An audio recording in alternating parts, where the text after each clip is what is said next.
Jalan serta Yesus, jalan sertanya setiap hari. Kakak Adolfo, Bisa tidak terus kaget begitu? ada kamera. Betul. Barang bagus. Apa yang kau bawa itu? Mau kah tidak? Tidak, Bagus, coba dulu. Anda tidak mau. Lihat dulu saja. Iya, oke deh.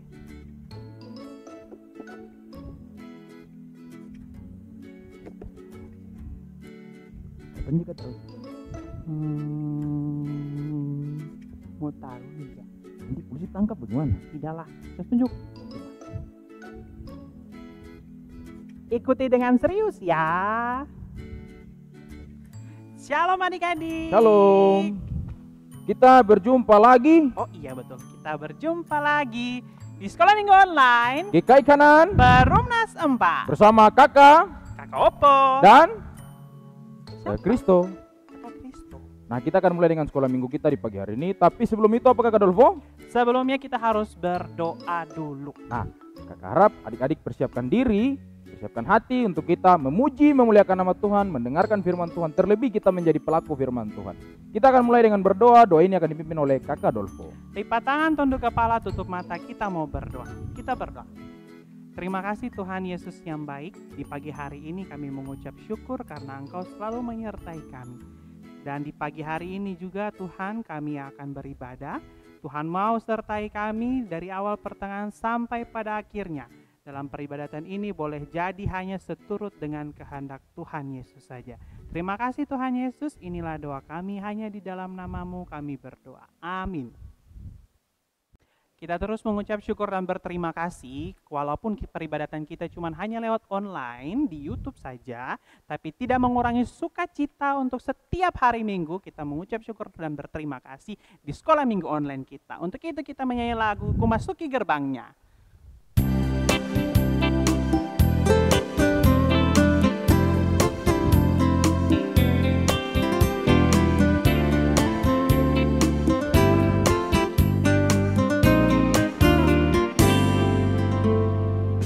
Masuki gerbangnya dengan hati bersyukur, halamannya dengan pujian.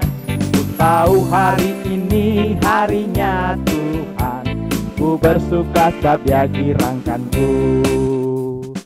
Dia girangkanku, oh Dia girangkanku. Ku bersuka sebab Dia girangkanku. Oh, Dia girangkanku, oh Dia girangkanku. Ku bersuka sebab Dia girangkanku.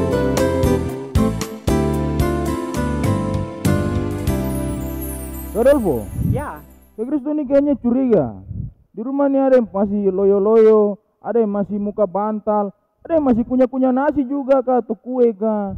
astaga. Tapi adik-adik harus tinggalkan itu dulu dan kita fokus pada peribadatan kita di pagi hari ini. Kak Kristo ingat satu lagu.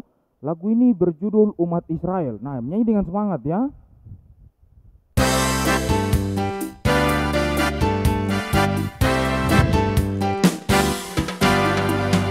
Umat Israel berkeliling kota, 7 kali keliling kota Yeriko.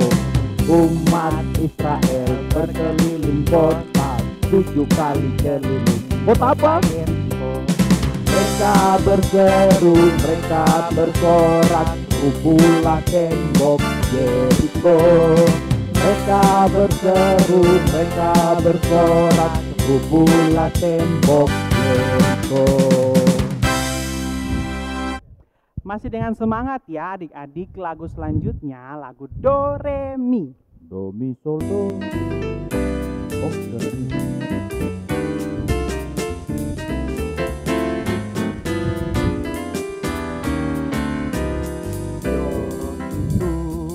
Dosamu, relakan hatimu, minta pada Yesus, pahami firman-Nya. Sobatmu yang setia, lama menunggumu, silakan dia masuk